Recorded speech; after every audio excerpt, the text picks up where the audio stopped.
Então, a nossa aula é sobre ambiguidade hoje. Na verdade, a ambiguidade é tratado tanto como uma figura de linguagem, como um problema de construção, tá? Aparece nos vestibulares? Muito, bastante. Fundamentalmente no Enem. Podem ter certeza que elementos da comunicação, funções da linguagem e ambiguidade vai aparecer no Enem. Tudo, na verdade, assim, a gente vai passando a nossa aula, a gente vai fazendo a nossa aula e, por gentileza, sempre que vocês tiverem uma dúvida, me chamem, tá? A ambiguidade, a palavra ambiguidade já vem lá das aulas de biologia lá do chefe, né? Ambiguidade, sei lá, de anfibiologia. A figura de linguagem, o nome da figura de linguagem é anfibiologia. O que é anfíbio? É aquele que consegue transitar tanto no meio aquático quanto no terrestre, certo? Então, dessa ideia aí de duplicidade. Então, nada mais é do que duplo sentido nas coisas. Isso merece atenção, por quê? Em função do que eu falei. Porque pode ser um estilo de construção, ou seja, que tenha uma determinada intenção na comunicação, mas pode ser também nesse caso, uma negligência, ou então assim, não percebi. Isso, esse uso, quando não é proposital, quando é desproposital, e daí se torna um problema na construção dos textos. O que a gente tem enquanto tipos de ambiguidade? Dois grandes tipos de ambiguidade. A ambiguidade lexical, que é, na verdade, sinônimo de polissemia, que daí é decorrente do significado das palavras. Então, tem palavra que tem dois significados diferentes, dependendo do contexto que são as palavras polissêmicas, né? Então, ó, velho, o cara tá frito.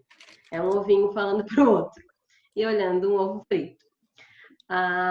Essa palavra frito ali, no nosso contexto social, aqui na nossa linguagem, dia a dia, esse frito, sinônimo de ferrado, sinônimo disso aí mesmo, só que ali na figurinha, o cara tá frito no óleo lá, na frigideira.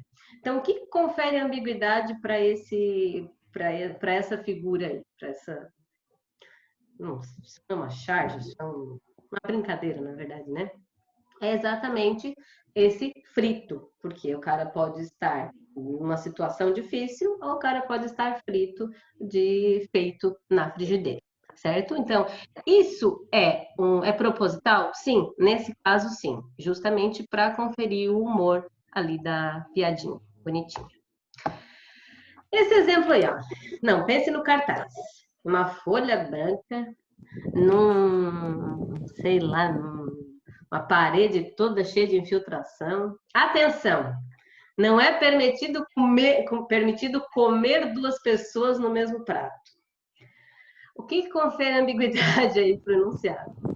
É tanto o verbo comer e os dois sentidos que ele tem aqui na nossa linguagem informal e a preposição ali, mais o artigo, o no, ali, em mais o. São duas pessoas dentro do mesmo prato ou são duas pessoas se alimentando no mesmo prato. Então, isso é uma questão de ambiguidade lexical, porque as palavras têm sentidos diferentes de acordo com o contexto. Pai, eu quero uma mesada. E daí, se a gente for pensar, e daí ali o vivente ganha uma mesa nos corpos. Se a gente pensar na palavra mesada, ela tem uma significação de mês, do tipo um dinheiro que é dispensado pelos pais aos filhos por mês, ou mesada de uma mesa na cabeça, como uma paulada é um pau na cabeça, como uma raquetada é uma raquete na cabeça. E nesse caso aí, o que confere o humor é exatamente o tal da mesada.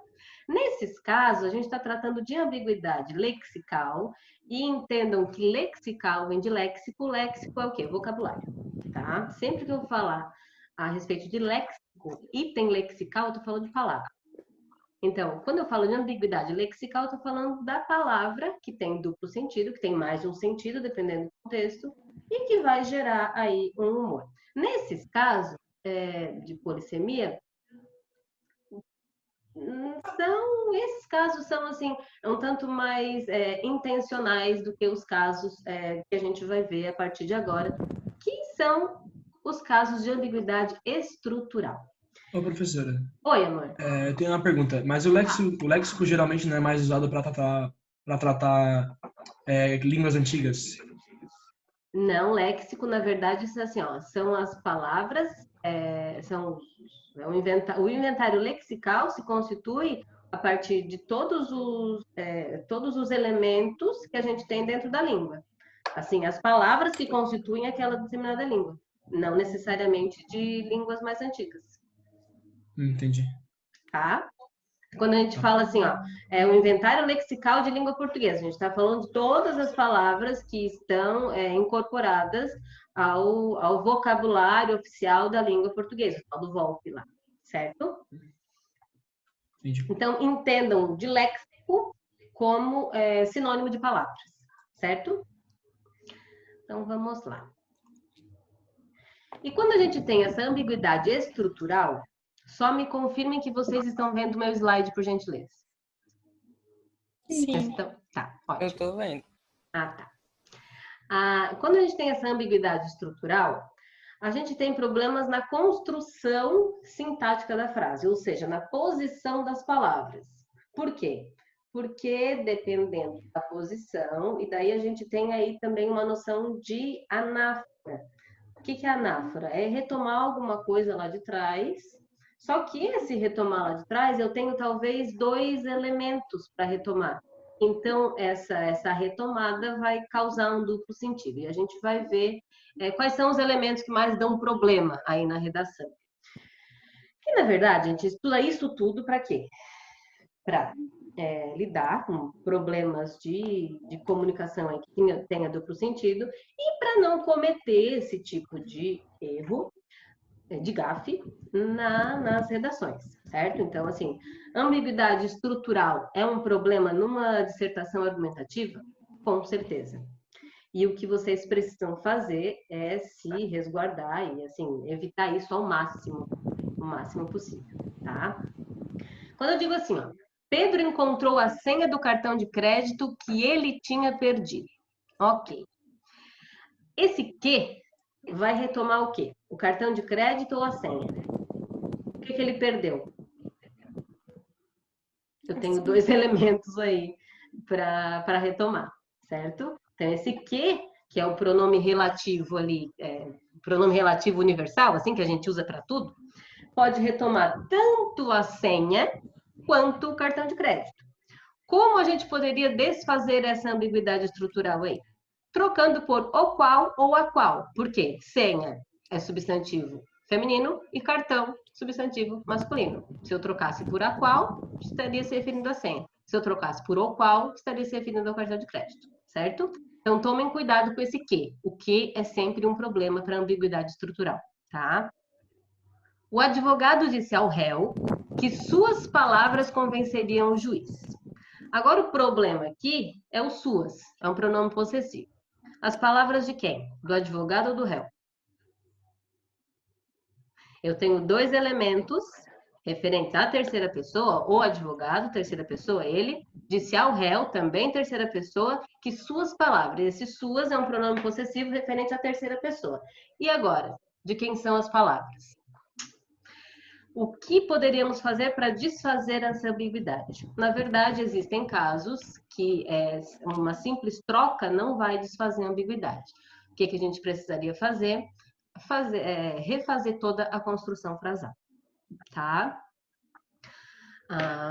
O advogado disse ao réu que as palavras do profissional, sei lá, convenceriam o juiz, do magistrado, para retomar o advogado. E se fosse o réu, aí teríamos que reconstruir de um outro jeito, certo? Então, no primeiro exemplo, o que confere ambiguidade? O pronome relativo que? Daria para desfazer? Sim. No segundo caso, o que confere ambiguidade é o pronome possessivo suas, porque eu tenho dois elementos ali para retomar, o advogado e o réu. No terceiro caso, ó, eu amo mais você do que ele. Tá. Amo mais você do que eu amo ele, ou amo mais você do que ele ama você. E agora?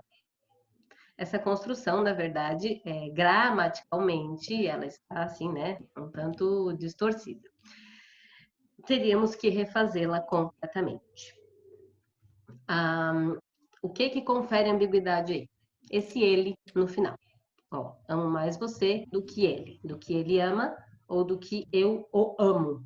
Então, teríamos aí que fazer um jogo com os oblíquos e não utilizar o pronome reto ali no fim. O celular se tornou um grande aliado do homem. E percebam que aí na primeira parte ali da oração, do período, a gente já tem dois elementos aí. O celular e homem. Mas esse demonstrativo aí na verdade, é o elemento aí anafórico por excelência, né? Esses pronomes relativos. A gente sabe que sempre retoma um termo anterior.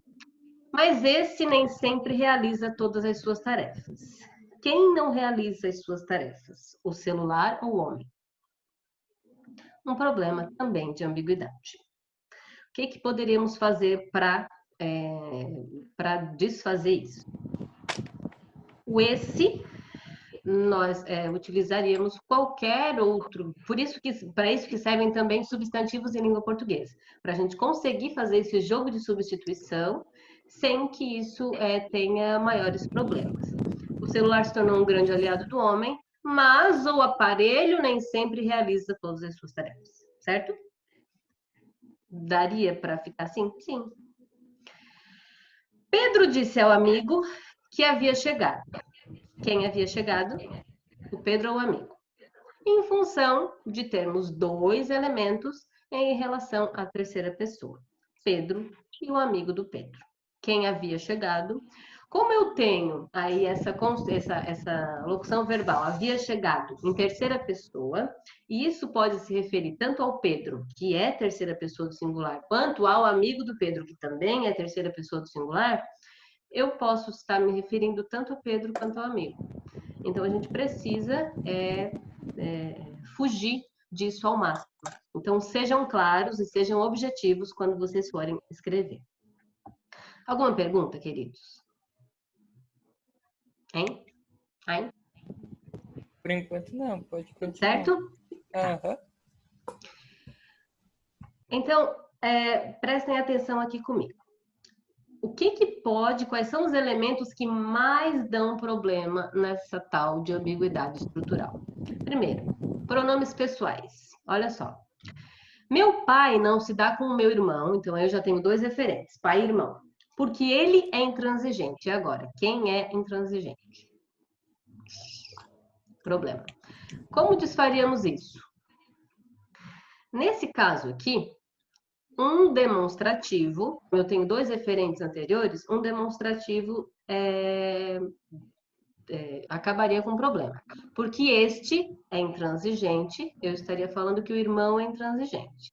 Aquele é intransigente, eu estaria me referindo ao pai. Certo? Porque quando eu tenho dois referentes, se eu utilizar o este, estou me referindo ao último elemento, e o aquele ao primeiro elemento. Se eu tivesse três elementos para retomar, este, que é o que está mais perto do ponto do discurso, esse do meio e aquele, o primeiro, que está mais longe do ponto do discurso. Certo? Isso é aula de pronome demonstrativo que a gente já teve, né? No pronome demonstrativo. Dá problema com o pronome demonstrativo? Dá. Muito provavelmente isso seja uma frase de efeito de campanha publicitária. O chapéu protege você do sol. Ponha isso na cabeça. E esse isso, o que eu tenho em torno desse isso aí? Isso pode estar se referindo ao chapéu? Sim. Pode estar se referindo ao chapéu em função ali de pôr isso na cabeça.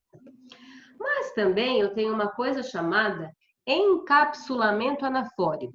E o que que é isso? Nossa, Bruna, que nome feio, horrível. É como se a gente pegasse uma ideia toda, uma ideia grandona, um parágrafo, então uma ideia mesmo, e colocasse dentro de uma cápsula. Por isso que é encapsulamento anafórico. E, então, o que que a gente faz? Pronome demonstrativo, esse isso, vai retomar a minha ideia anterior. Então, exatamente, nesse caso aí, se tratando de uma frase, de um enunciado, que provavelmente foi veiculado como um apelo, ponha isso na cabeça. Então, no verão, o sol, okay, raios ultravioletas fazem mal, ok. Então, o chapéu protege você do sol. Bota isso, essa ideia, que o chapéu protege do sol, põe isso na cabeça, internaliza isso. Certo? Então, esses pronomes, os demonstrativos, têm também essa função, de encapsulamento anafórico, mas também podem causar ambiguidade, tá? Então, tomem cuidado com isso. Bruna, Oi, pode explicar de novo esse negócio sobre encapsulamento anafórico que eu não consegui entender? posso, meu amor. Olha só. Pensa numa redação, tá? Uhum. A gente está falando sei lá, traz uma citação do Theodor Adorno sobre a indústria cultural, tá? Fala o pensamento do autor, tá se referindo ao pensamento dele, certo? Uma ideia total da indústria cultural, do lucro, papapá. Quando eu começo o seu outro período, o período posterior, com isso se reflete, esse isso vai se referir a quê? Ao último elemento? Não, vai se referir à ideia inteira. Uhum. O nome disso é encapsulamento anafórico, porque a gente pega a ideia toda de um parágrafo ou de um período e coloca dentro do demonstrativo. Isso. Isso, Entendi. tá bom? Na verdade, é um recurso anafórico que a gente tem dentro dos textos, tá bom? Tá, obrigado. De nada, meu bem. A Vanessa foi ao shopping. Agora tem problemas com possessivos também. E esses possessivos são péssimos, tá? Vanessa foi ao shopping e encontrou Roberta com seu pai. Tá. O pai da Roberta ou o pai da Vanessa? Do tipo assim, a Roberta estava passeando com o papai de mãozinha dada ou estava, né, fazendo coisa que não era para fazer. E agora? Como é que como a gente pode desconstruir, desfazer isso? Teríamos que modificar a estrutura frasal todinha, certo? Então, assim, tomem muito, muito, muito cuidado com o pronome possessivo seu. Também tem um problema aí que a gente precisa chamar atenção, atentar muito, em relação a esse teu e seu. E a gente já tratou disso também e vai tratar nas próximas aulas. Em relação à uniformidade de tratamento, segunda pessoa e terceira pessoa do singular. Tem o problema lá do tu e do você, posso usar as duas coisas tranquilamente, mas quando eu uso tu, eu uso todos os pronomes relativos à segunda pessoa do singular. Teu, tua, te, o pronome oblíquo te, aí os verbos também vão ser conjugados na segunda pessoa do singular. Mas quando eu utilizo o você, que também é a segunda pessoa do discurso, que é a pessoa com quem eu estou falando, eu vou ter que utilizar os pronomes de terceira pessoa. É seu, sua, a, o, e não os de segunda pessoa. Isso aí dá uma bugada geral no sistema, tá? Pronomes relativos. E esses aqui são complicadíssimos e geram ambiguidade legal. Problema aqui é o seguinte. A gente tem, por excelência, o pronome que é aquele coringa, né? Que é o mandrake, aquele que a gente usa para qualquer coisa. O que é necessário que se faça é que se utilize os pronomes relativos exatos para aquela situação. Por exemplo, esta é uma frase de um pensador que todos deveriam respeitar. Esse que cabe ali? Que cabe. Problema nenhum. Agora eu tenho dois referentes, frase e pensador, certo? Aí, o que eu poderia fazer? Primeiro, se eu quisesse me referir à frase, colocaria a qual. Ó, essa é uma frase de um pensador a qual todos deveriam respeitar. Eu preciso respeitar a frase. E se eu quisesse me referir a pensador, pronome relativo referente à pessoa é quem. Então, essa é uma frase de um pensador a quem todos deveriam respeitar. E aí a gente teria um objeto direto preposicionado, que é assunto de outra aula. Mas o pronome relativo referente à pessoa, quem, e não o que exatamente serve para tudo. Mas, nesse caso, para desfazer a ambiguidade, a gente teria que usar o quem. Certo? Eu imagino, sim, agora a gente vai passar para os exercícios. Ficou alguma dúvida, pessoal? Ô, Bruna. Oi, amor. Olha só, se lá no lugar de a frase fosse o texto, eu teria que usar só quem, eu não poderia usar outra opção. Exatamente. Aí não poderia utilizar o qual, né? Não, poderia utilizar o qual para o texto e a frase. Mas o qual deveria servir para o autor também, não? Ah, tá. Se no lugar da frase tivesse o texto, aí sim. Aí teria que utilizar o quem de qualquer jeito. Tá bom? Obrigada. Questão número 1. No ano passado, o governo promoveu uma campanha a fim de reduzir os índices de violência. Noticiando o fato, um jornal publicou a seguinte manchete: campanha contra a violência do governo do estado entra em nova fase. Jesus, socorro.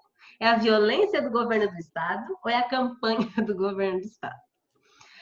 A manchete tem um duplo sentido. Por quê? Exatamente por isso. Esse do, essas preposições ali aliadas aos artigos, dá um duplo sentido para o negócio, porque pode ser tanto a violência quanto a campanha, que tem ali a relação com o governo do estado. Considerando o objetivo da notícia, esse problema poderia ter sido evitado com a seguinte redação: A. Campanha contra o governo do estado e a violência entra em nova fase? Não. Violência entra em nova fase? Não. Tá. Partindo do princípio de que o governo que promoveu a campanha, tá? Isso tem que estar muito claro também. A violência do governo do estado entra em nova fase de campanha? Não. Campanha contra o governo do estado entra em nova fase de violência? Piorou. A violência da campanha do governo do estado entra em nova fase? Também não. Campanha do governo do estado contra a violência entra em nova fase. E na verdade, o que desfez essa ambiguidade? Foi o contra que a gente deslocou de um lugar para outro na frase. Tudo que a gente puder aproximar do referente vai ajudar a desfazer a ambiguidade, certo? Então, se eu tiro a preposição contra dali e coloco campanha do governo do estado, porque é esse o sintagma nominal, né? Campanha do governo do estado contra a violência. O que está conferindo ambiguidade é esse contra ali no lugar errado. Só coloquei o contra no lugar certo, deu tudo certo. Olha só, então necessariamente eu não preciso trocar uma palavra por outra. Se eu conseguir só rearranjar a frase, tipo, mudar as palavras de lugar, eu posso manter a mesma frase. Pode, sem problema modificar nenhum. palavras. Sem problema nenhum. Tu só precisas ver se nenhum elemento causa ambiguidade.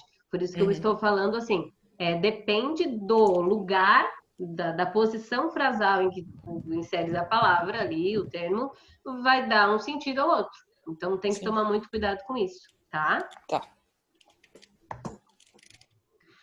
Questão número 2, a Mafaldinha. É incrível a importância do dedo indicador. Indicador ali, adjetivo, né? Um patrão faz assim com o indicador e 3.000 operários vão para a rua. Ah, esse deve ser o tal indicador de desemprego de que tanto se fala. O dedo indicador é uma coisa, indicador de desemprego é completamente outra, né? Então é o caso de polissemia. Ou seja, duplo sentido da palavra indicador. O humor presente na tirinha decorre principalmente do fato de a personagem Mafalda. Primeiro, atribuir no primeiro quadrinho poder ilimitado ao dedo indicador? Não, né? Não é exatamente esse o caso. Ó, o humor presente da tirinha. Então, a gente já tem que perceber que, se a gente está falando de uma tirinha, a gente tem que perceber o que confere humor à tirinha. Então, é exatamente esse duplo sentido. Isso vai estar muito presente, principalmente no Enem, tá, gente? Considerar o seu dedo indicador tão importante quanto o dos patrões. Também não é isso que dá ali o humor, que confere o humor à tirinha. Atribuir no primeiro e no último quadrinhos um mesmo sentido ao vocábulo indicador. A nossa resposta seria sim. Então, indicador, dedinho indicador e indicador econômico. São duas coisas completamente diferentes, mas para ela, na inocência dela, são a mesma coisa, certo? Então, é isso que dá o humor ali para a tirinha. Usar corretamente a expressão indicador de desempenho, mesmo sendo criança. Não. Atribuir no último quadrinho fama exagerada ao dedo indicador dos patrões. Também não. Na verdade, o humor, que é o que o enunciado me pede, é em função de ela atribuir a mesma significação ali para a palavra indicador, sendo que as duas coisas são completamente diferentes. Beleza? Questão número 3. A rede social. Rede social aqui em casa é outra coisa. Tá lá o vivente com 8 filhos na redinha. O efeito de sentido da charge, então, o efeito de sentido da charge, é isso que a gente tem que perceber, é provocado pela combinação de informações visuais, e quando a gente fala de charge e campanhas publicitárias, a gente está falando exatamente dessas duas coisas. Atentem sempre para isso. Os recursos visuais e os recursos textuais. Tá? E recursos linguísticos. No contexto da ilustração, a frase proferida recorre a polissemia, ou seja, aos múltiplos sentidos da expressão rede social para transmitir a ideia que pretende veicular. A gente já poderia marcar essa como certa, né? Mas a gente nunca pode marcar A como certa e simplesmente dar adeus às outras, né? Então marca como possível certa. Ironia para conferir um novo significado ao termo outra coisa? Não. Homonímia para opor, a partir do advérbio de lugar, aqui, é o único advérbio de lugar que a gente tem ali, o espaço da população pobre e o espaço da população rica? Não exatamente, não é esse o escopo, o objetivo ali da charge. Não é isso que não é isso que dá o efeito da charge. É a palavra rede social que está em evidência, né? Personificação para opor o mundo real, pobre, ao mundo virtual, rico.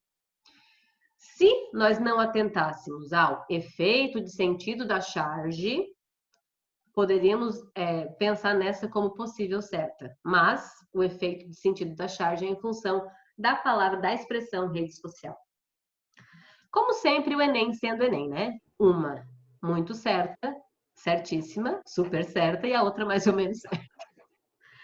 Antonímia, para comparar a rede mundial de computadores com a rede caseira de descanso da família.